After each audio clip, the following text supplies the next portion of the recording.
नमस्कार, आप सभी का स्वागत है। मैं हूं आपके साथ हिमांशु सोनी। भारत के प्रधानमंत्री नरेंद्र मोदी और चीन के राष्ट्रपति शी जिनपिंग के बीच कुछ समय पहले हुई मुलाकात ने दोनों देशों के बीच के व्यापारिक रिश्तों को एक नया नाम देने की पहल कर दी थी, जिसके बाद दोनों देशों के व्यापारिक संबंधों को एक नया मोड़ मिलने की संभावना बढ़ गई थी।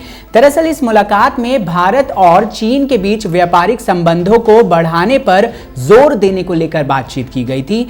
दिलचस्प बात तो ये है कि जिस दौरान दोनों नेताओं के बीच बातचीत चल रही थी, उसी समय दक्षिण एशियाई देश थाईलैंड की राजधानी बैंकॉक में 16 देशों के वाणिज्य मंत्री भी व्यापारिक संबंधों को लेकर बातचीत के लिए सामने आए थे। जिस बैठक में भारत के वाणिज्य मंत्री पीयूष गोयल ने भी हिस्सा लिया, इन 16 देशों में Brunei, Cambodia, Indonesia, Laos, Malaysia, Myanmar, Philippines, Singapore, Thailand, Vietnam, Australia, चीन, दक्षिण कोरिया, जापान, न्यूजीलैंड और भारत का नाम शामिल है। दरअसल इन सभी देशों के बीच RCEP यानी कि क्षेत्रीय व्यापक आर्थिक भागीदारी समझौते पर बातचीत चल रही है। आसान शब्दों में समझें तो RCEP 10 आसियान के मुक्त व्यापार समझौते के भागीदार देशों, जिनमें भारत और चीन के नाम भी शामिल हैं, उनके बीच एक प्रस्तावित मुक्त व्यापार समझौता है। प्रधानमंत्री नरेंद्र मोदी इसी बीच अपनी 3 दिन की पहली आधिकारिक यात्रा पर बैंकॉक पहुंच चुके हैं। इस दौरान पीएम आसियान सम्मेलन में भी हिस्सा लेंगे, जिसके बाद इन दिनों व्यापारिक मायनों के चलते केंद्र बिंदु बन चुका ईस्ट एशिया और क्षेत्रीय व्यापक आर्थिक साझेदारी समझौता यानी कि RCEP समिट में भी पीएम शिरकत करते नजर आएंगे। पीएम मोदी के इस दौरे के पीछे की मंशा साफ है, आसियान देशों के साथ भारत के संबंधों को और मजबूत करना। वैसे इस समझौते की नींव साल 2012 में ही रख दी गई थी, लेकिन कुछ शर्तें पूरी ना होने के कारण यूपीए सरकार को इस समझौते से दूरी बनानी पड़ी थी। जबकि साल 2014 में पीएम मोदी के सत्ता में आने के बाद भारत सरकार ने एक दफा फिर इस डील में दिलचस्पी दिखाई और अब भारत सरकार आखिरकार इस समझौते को लेकर अंतिम सहमति की ओर तेजी से आगे बढ़ रहा है। इस समझौते के बाद इन 16 देशों के बीच एक इंटीग्रेटेड मार्केट को बनाया जाएगा, जिसके बाद इन देशों के बीच का आपसी व्यापार और भी ज्यादा आसान हो जाएगा। इस समझौते के बाद इन सभी 16 देशों में एक दूसरे के उत्पादों और सेवाओं का आसानी से प्रयोग किया जा सकेगा। इस समझौते के तहत सेवाएं उपलब्ध होने के अलावा निवेश, आर्थिक और तकनीकी सहयोग, ई-कॉमर्स के अलावा छोटे बड़े उद्योगों को भी शामिल किया जाएगा। लेकिन जहां इस समझौते के फायदे हैं, वहीं इससे सबसे बड़ी चिंता चीन की पैदा होती है, क्योंकि इस समझौते के बाद भारत को चीनी उत्पादों के लेन देन की भी खुली छूट देनी पड़ेगी, जिसके चलते चीन के साथ व्यापार घाटा और अधिक होने की संभावना बढ़ जाएगी। ऐसा हम इसलिए कह रहे हैं क्योंकि चीन के आधिकारिक आंकड़ों पर गौर करने पर मालूम होता है कि साल 2018 में भारत का व्यापार घाटा 57.86 अरब डॉलर तक पहुंच गया, जबकि एक साल पहले साल 2017 में घाटे का यह आंकड़ा 51.72 अरब डॉलर ही था।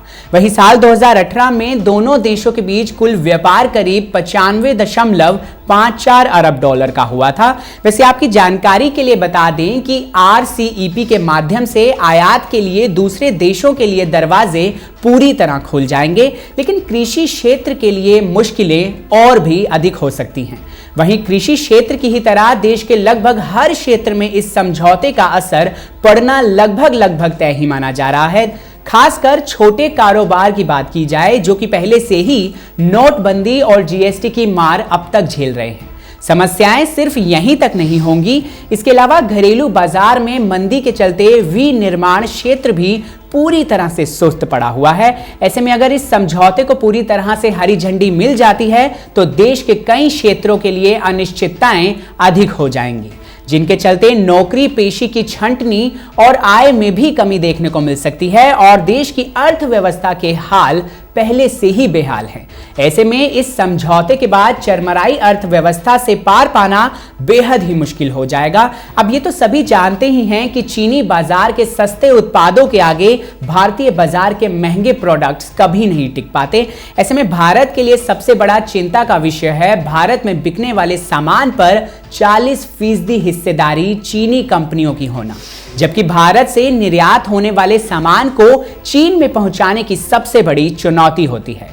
दूसरी तरफ कई जानकारों का मानना है कि सरकार इस समझौते के साथ ही कुछ ऐसे प्रावधान भी लाएगी जिससे खासकर टेलीफोन कंपनी को बिल्कुल भी हानि ना हो पाए। RCEP समझौता दुनिया का सबसे बड़ा व्यापार समझौता होगा जिसे नजरअंदाज करना किसी भी देश के लिए मुमकिन नहीं है।